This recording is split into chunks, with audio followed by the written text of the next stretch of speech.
Galatia pasal yang ketiga, dibenarkan oleh karena iman. Hai orang-orang Galatia yang bodoh, siapakah yang telah mempesona kamu? Bukankah Yesus Kristus yang disalibkan itu telah dilukiskan dengan terang di depanmu? Hanya ini yang hendak ku ketahui daripada kamu. Adakah kamu telah menerima roh karena melakukan hukum Taurat atau karena percaya kepada pemberitaan Injil? Adakah kamu sebodoh itu? Kamu telah memulai dengan roh, maukah kamu sekarang mengakhirinya di dalam daging? Sia-siakah semua yang telah kamu alami sebanyak itu? Masakan sia-sia? Jadi bagaimana sekarang? Apakah Ia yang menganugerahkan roh kepada kamu dengan berlimpah-limpah dan yang melakukan mujizat di antara kamu berbuat demikian karena kamu melakukan hukum Taurat atau karena kamu percaya kepada pemberitaan Injil? Secara itu jugalah Abraham percaya kepada Allah, maka Allah memperhitungkan hal itu kepadanya sebagai kebenaran. Jadi kamu lihat bahwa mereka yang hidup dari iman, mereka itulah anak-anak Abraham. Dan kitab suci yang sebelumnya mengetahui bahwa Allah membenarkan orang-orang bukan Yahudi oleh karena iman, telah terlebih dahulu memberitakan Injil kepada Abraham. Olehmu segala bangsa akan diberkati. Jadi mereka yang hidup dari iman, merekalah yang diberkati bersama-sama dengan Abraham yang beriman itu. Karena semua orang yang hidup dari pekerjaan hukum Taurat berada di bawah kutuk. Sebab ada tertulis, terkutuklah orang yang tidak setia melakukan segala sesuatu yang tertulis di dalam kitab hukum Taurat. Dan bahwa tidak ada orang yang dibenarkan di hadapan Allah karena melakukan hukum Taurat adalah jelas, karena orang yang benar akan hidup oleh iman. Tetapi dasar hukum Taurat bukanlah iman, melainkan siapa yang melakukannya akan hidup karenanya. Kristus telah menebus kita dari kutuk hukum Taurat dengan jalan menjadi kutuk karena kita, sebab ada tertulis, terkutuklah orang yang digantung pada kayu salib. Yesus Kristus telah membuat ini supaya di dalam Dia berkat Abraham sampai kepada bangsa-bangsa lain, sehingga oleh iman kita menerima roh yang telah dijanjikan itu. Ayat ke-15, hukum Taurat atau janji. Saudara-saudara, baiklah aku pergunakan suatu contoh dari hidup sehari-hari, suatu wasiat yang telah disahkan sekalipun ia dari manusia, tidak dapat dibatalkan atau ditambahi oleh seorang pun.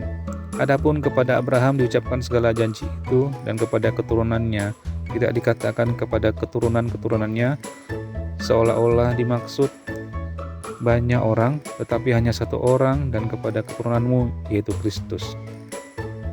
Maksudku ialah, janji yang sebelumnya telah disahkan Allah tidak dapat dibatalkan oleh hukum Taurat yang baru terbit 430 tahun kemudian, sehingga janji itu hilang kekuatannya. Sebab jikalau apa yang ditentukan Allah berasal dari hukum Taurat, ia tidak berasal dari janji, tetapi justru oleh janjilah Allah telah menganugerahkan kasih karunia-Nya kepada Abraham. Kalau demikian, apakah maksud hukum Taurat? Ia ditambahkan oleh karena pelanggaran-pelanggaran sampai datang keturunan yang dimaksud oleh janji itu, dan ia disampaikan dengan perantaran malaikat-malaikat ke dalam tangan seorang pengantara. Seorang pengantara bukan hanya mewakili satu orang saja, sedangkan Allah adalah satu. Kalau demikian, bertentangankah hukum Taurat dengan janji-janji Allah? Sekali-sekali tidak. Sebab andai kata hukum Taurat diberikan sebagai sesuatu yang dapat dihidupkan, maka memang kebenaran berasal dari hukum Taurat. Tetapi kitab suci telah mengurung segala sesuatu di bawah kekuasaan dosa, supaya oleh karena iman dalam Yesus Kristus, janji itu diberikan kepada mereka yang percaya. Sebelum iman itu datang, kita berada di bawah pengawalan hukum Taurat dan dikurung sampai iman itu telah dinyatakan.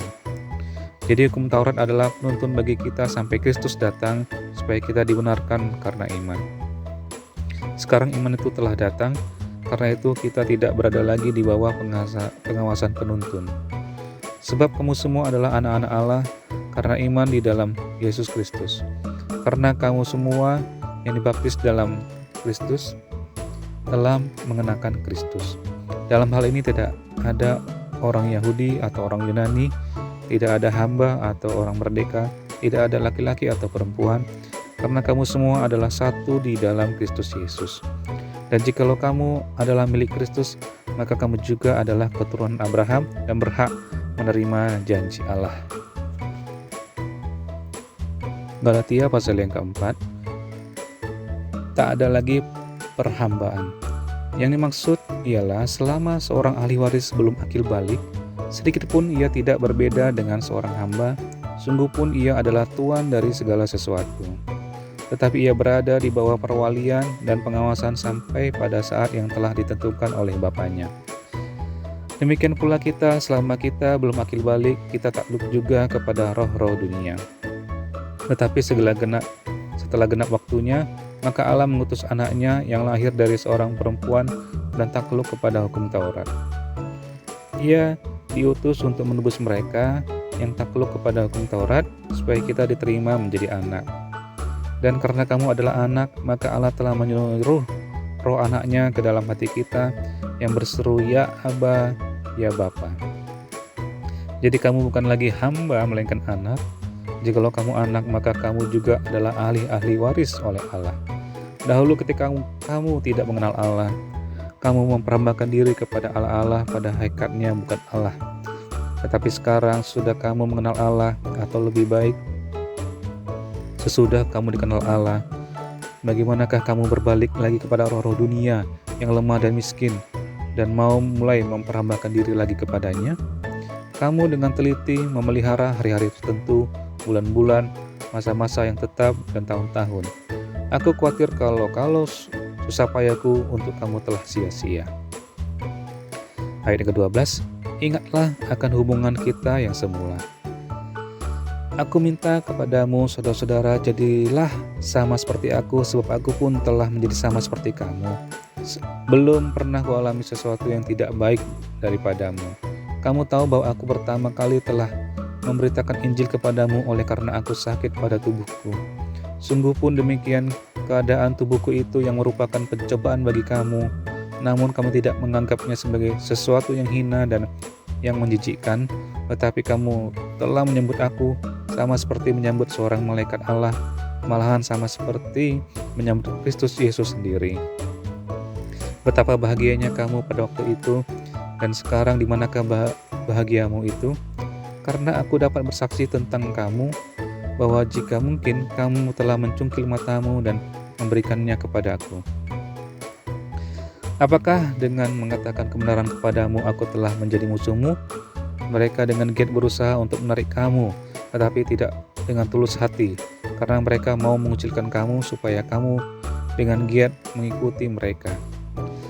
Memang baik kalau orang dengan giat berusaha menarik orang lain dalam perkara-perkara yang baik, asal pada setiap waktu dan bukan hanya bila aku ada di antara kamu.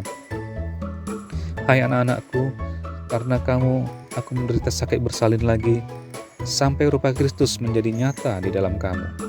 Betapa rinduku untuk berada di antara kamu pada saat ini dan dapat berbicara dengan suara yang lain, karena aku telah habis akal menghadapi kamu. Ayat ke-21, Hagar dan Sarah. Katakanlah kepadaku, hai kamu yang mau hidup di bawah hukum Taurat, tidakkah kamu mendengar hukum Taurat? Bukankah ada tertulis bahwa Abraham mempunyai 2 anak, seorang dari perempuan yang menjadi hambanya dan seorang dari perempuan yang merdeka? Tetapi anak dari perempuan yang menjadi hambanya itu diperanakan menurut daging, dan anak dari perempuan yang merdeka itu oleh karena janji. Ini adalah suatu kiasan, sebab kedua perempuan itu adalah 2 ketentuan Allah. Yang satu berasal dari Gunung Sinai dan melahirkan anak-anak perhambaan, itulah Hagar. Hagar ialah Gunung Sinai di tanah Arab, dan ia sama dengan Yerusalem yang sekarang karena ia hidup dalam perhambaan dengan anak-anaknya. Tetapi Yerusalem di sorgawi adalah perempuan yang merdeka, dan ialah ibu kita. Karena ada tertulis, bersukacitalah hai si mandul yang tidak pernah melahirkan, bergembira dan bersorak-soraklah hai engkau yang tidak pernah menderita sakit bersalin, sebab yang ditinggalkan suaminya akan mempunyai lebih banyak anak daripada yang bersuami. Dan kamu saudara-saudara, kamu sama seperti Ishak adalah anak-anak janji. Tetapi seperti dahulu, ia yang diperanakan menurut daging menganiaya yang diperanakan menurut roh. Demikian juga sekarang ini.